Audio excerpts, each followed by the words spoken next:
Observer Network. In September this year, you watched the September 3rd military parade live and felt the growing strength of the motherland. As a staunch unificationist on the island, you once sang a song with the line "Take the bullet train to Taiwan in 2035. Every time you sing this song, what are your expectations for the vision after cross-strait unification? Wang Bingzhong. I have always felt that traveling to a place by road or rail is different from flying. Taiwan is an island, and flying makes us feel like we are going to a place that is not our own, very distant. But if in 2035, we can take a bullet train or high-speed rail across a bridge similar to the Hong Kong-Zhuhai-Macau bridge to cross the strait back to the mainland, the sense of space would intuitively shorten. A bridge across the Taiwan Strait is not just a geographical connection but also a bridge of hearts. The two sides have been separated for too long. Some people think this separation started in 1949, but I believe it should be traced back to the cession of Taiwan after the First Sino-Japanese War. Since then, Taiwan and the mainland have developed distinct political, economic, and social systems, along with completely different historical memories. After the First Sino-Japanese War, the mainland went through the Wuxi Reform, the Xinhai Revolution, the awakening era of the May 4th movement, the War of Resistance against Japan, and the founding of New China. Due to colonization, Taiwan did not participate in these crucial processes that shaped modern Chinese national identity. Of course, some Taiwanese intellectuals maintained ties with the mainland, even joining the resistance against Japan, but they were a minority. It can be said that since the cession after the First Sino-Japanese War, Taiwan has been almost completely separated from the mainland, with entirely different political experiences. Although there was a brief period from 1945 to 1949 when both sides were under the same government, incidents like the February 28 incident occurred. Thus, the historical narrative in Taiwan lacks a foundation for shaping Chinese identity, relying only on traditional cultural roots like clan society and seasonal festivals. But this is fundamentally different from modern political Chinese identity. After the Kuomintang arrived in Taiwan, they emphasized Chinese identity in education but mixed it with anti-communist ideology. So, Taiwan never truly established a modern Chinese identity. We hope that after unification, we can make up for Taiwan's missed awakening era.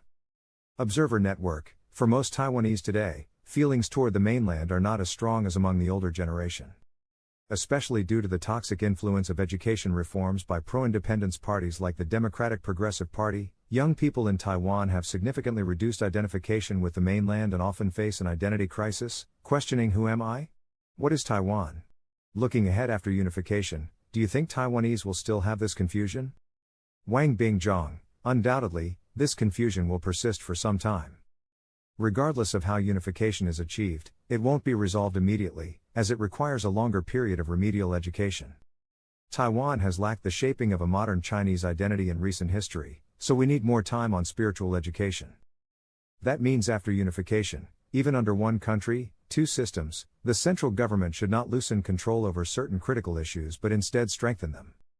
I summarize these into three areas: education, media, and military. These are absolutely non-negotiable for the central government. First, education. In the past, Kuomintang-era education included anti-communist elements, while the DPP has deliberately promoted desinicization. After unification, we first need a group of people with Chinese identity who are familiar with local Taiwanese history to compile history textbooks for Taiwan. How Taiwanese history is narrated is crucial. I have always opposed setting Taiwanese history education against Chinese history education. Taiwanese history is indeed important, but reading through it shows that the fate of Taiwan Island is closely linked to the development of the entire China. Such a narrative is essential. Second, we must control news media. After unification, even under one country, two systems, the media must adhere to the core principle that both sides belong to one China, with some level of regulation. Currently, many mainstream media in Taiwan promote the concept of one side, one country, or shape the idea of two countries. After unification, we cannot allow pro-independence ideologies to spread in Taiwanese media.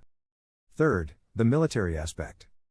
When one country, two systems was proposed, the mainland suggested that if peaceful unification is achieved, whether Taiwan can retain its military could be negotiated. But after over 30 years of development, I believe this issue cannot be left ambiguous. Retaining a military in the Taiwan region is meaningless. Unification must include diplomatic and military unity. No matter how one country, two systems is implemented, national defense and foreign affairs relate to a country's sovereign exercise and cannot have discrepancies. At most, Taiwan could retain police organizations like Coast Guards under National Unified Command, but not an independent military, as that would lead to endless troubles. Observer Network, reshaping national identity after unification is indeed crucial work. What suggestions do you have in this regard? Wang Bingzhong, the most urgent task is to start cultivating patriotic Taiwanese now. To achieve long-term stability and correct deviations in Taiwan, we must rely on local forces. So, we need to identify and focus on training those in Taiwan or who grew up in Taiwan but studied or worked on the mainland. We cannot fantasize about entrusting Taiwan's governance to the old local forces. After so many years of change, without fundamental correction, we might see situations like in Hong Kong. Even after reunification, there is a lack of people who truly stand on patriotic grounds and implement national policies. Without reliable local support after unification and continuing to rely on old forces, the Hong Kong extradition bill incident would be a lesson.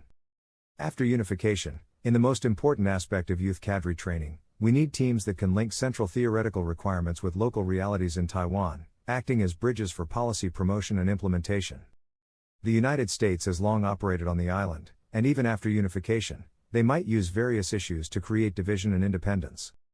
With such teams, they can become combat forces if needed, countering so-called dark forces and evil winds. Observer Network, due to the lack of unification, Taiwanese compatriots face significant restrictions in international exchanges and activities, leading to farces like the annual Taiwan representative protests at the World Health Assembly. After unification, what greater space will Taiwan have in this regard? Wang Bingzhong, many topics about international space in Taiwan are false issues. In reality, the island's understanding of international organizations is very narrow. If you follow the news on the island, you'll see that public opinion is very insular, with media mostly focusing on local affairs. Most people know little about how the UN or international organizations truly function. The so-called independent international space is just a topic and excuse to divide the two sides and provoke opposition. I have no doubt that after unification, the international space for Taiwanese will expand. First, Taiwan will have a larger development hinterland, the entire Chinese mainland. Second, unified Taiwan can gain international recognition and participate in international activities based on China's international status. This is especially true in the media industry. Now, Taiwanese reporters mostly cover small local events, but after unification, they will have mainland media resources to back them, allowing coverage of more international occasions and witnessing major global events in history. So after unification, as Taiwanese gain more international space, we can only obtain sufficient funds and resources through cooperation with the mainland. Only by cooperating with the mainland can local Taiwanese creativity be realized on a global stage through the mainland's platform, earning money worldwide. The current focus on international space and island public opinion is not about seeking real international space but about confronting the mainland. Such topics are not for gaining international support but for empty rhetoric. Observer Network, the two sides have been separated for too long, and people on both sides have limited understanding of each other's societies. You often travel between them. What chronic issues in Taiwan are hard to solve under the current system, and how can unification contribute to solving them? Wang Bingzhong, the most direct issue is finance. Taiwan's current financial problems stem from efforts to prevent unification, cooperating with the US to turn Taiwan into a pawn against the mainland. Thus, a large portion of annual spending goes to military purchases, buying American weapons to resist the mainland, engaging in an arms race. As the mainland grows stronger, this is a dead end. Meanwhile, to confront the mainland, Taiwan's finances are drained, leading to the near bankruptcy of labor and health insurance systems, with limited resources used to curry favor with foreign politicians. After unification, these problems will be solved, saving a large portion of funds immediately. Currently, to resist unification by force, many young people are conscripted, but ordinary Taiwanese youth don't want to serve, as their career plans are interrupted by mandatory military service. Moreover, if the mainland starts military unification, local youth would be used as cannon fodder, casting a huge shadow over their development prospects. After unification, this problem will naturally disappear. If we exclude compulsory conscripts, the total number of military personnel on the island would shrink to less than 100,000. After unification, they could be converted into civil servants, such as coast guards or maritime police, to maintain social order. This would also provide them with a livelihood. Without military service, based on Taiwan's export-oriented economic structure, the biggest opportunity for Taiwanese youth will be in mainland China. Now, Taiwan's GDP growth appears strong, but the core of recent economic growth lies in semiconductors, which only account for about 5 to 10% of total employment. Overall, Taiwan still relies heavily on services and traditional manufacturing, both of which depend on mainland China's development. After unification, cross-strait communication will no longer be hindered by political factors, allowing Taiwan to develop without constraints. In summary, the core of Taiwan's development lies in two words: unification. Due to long-term separation, Taiwan has become a colony of the U.S. economy, especially the arms industry. If unified, Taiwan won't need to pay protection fees to other countries or worry about fishermen being harassed by Japan, Vietnam, or the Philippines, as the motherland provides the ultimate protection. Unification offers countless benefits for ordinary Taiwanese, with only vested interest groups and politicians feeling the loss. Because after unification, politicians and conglomerates can no longer collude, politicians must genuinely serve the people instead of conglomerates. This would impact capitalist-style electoral systems, stripping them of the capital to act arbitrarily within a separatist regime. For ordinary people, unification not only eliminates unpopular military service and seeks greater living and development space but also directs more taxes toward local construction. Why not embrace it? Observer Network, in previous interviews, you discussed governance challenges after unification. Besides those, what preparations should the mainland make for governance and shared development with Taiwanese people? Wang Bingzhong, I believe another major task after unification is to clearly distinguish rewards and punishments. We must explicitly praise island-based civil forces that have long supported national unification and worked for cross-strait integration. For separatist forces that engage in or incite Taiwan independence and have persecuted patriotic unification forces on the island, we should strictly try and convict them according to the 22 opinions on punishing Taiwan independence issued by the Taiwan Affairs Office and other departments. This would set clear positive and negative examples, shaping the values needed for national unification in Taiwanese society. Moreover, we need to start distinguishing between opportunists and truly patriotic forces now. As I said earlier, Taiwanese society, due to 51 years of Japanese colonial rule, missed the awakening era that shaped modern Chinese national identity.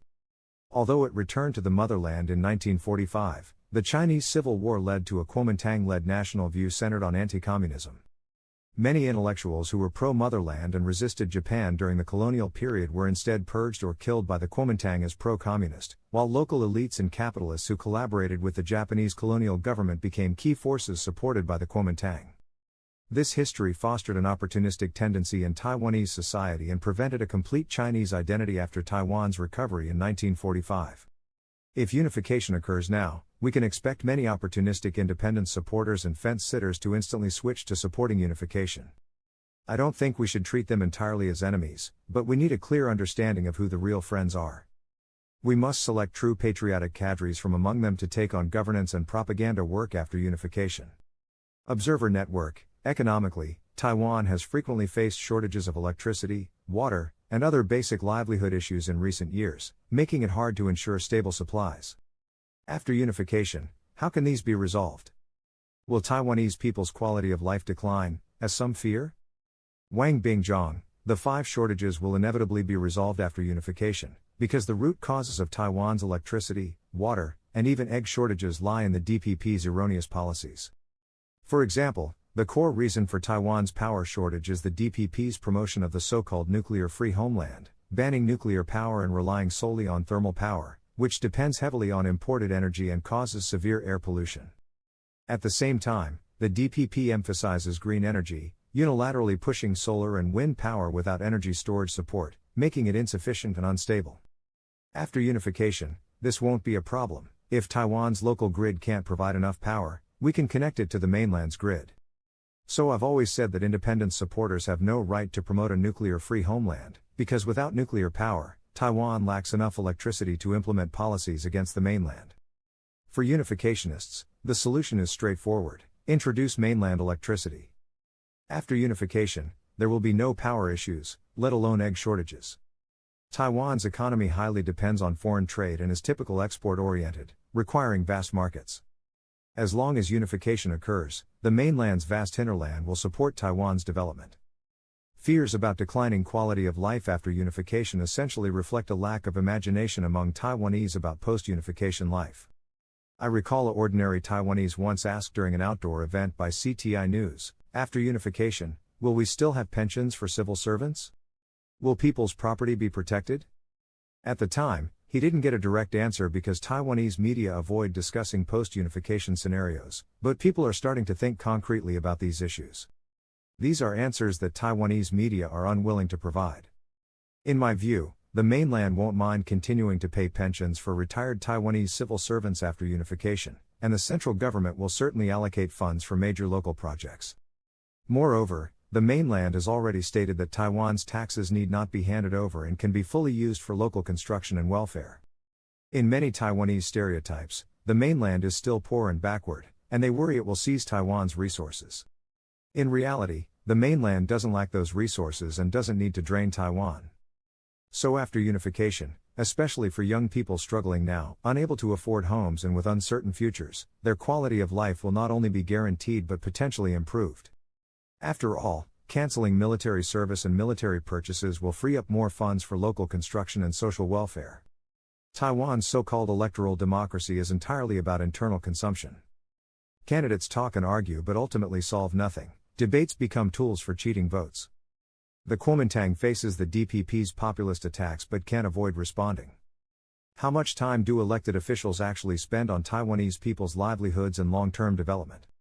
Isn't it all wasted on endless elections, legislative discussions, and partisan fights? The core of youth housing and employment issues lies in the lack of unification. Seemingly, many discussions focus on livelihood policies but eventually return to unification versus independence topics, hype about who is selling out Taiwan, who loves Taiwan, who can defend Taiwan's rights, or who can resist China and protect Taiwan.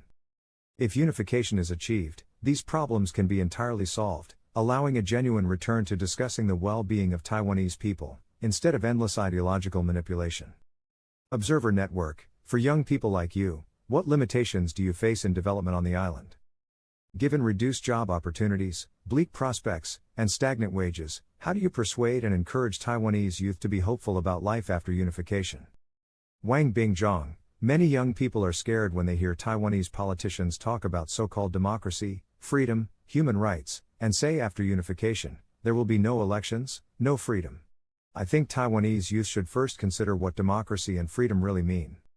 We say democracy means the people are in charge, but if we can't even guarantee development prospects and provide a stable environment and future for Taiwanese youth, how can we talk about democracy?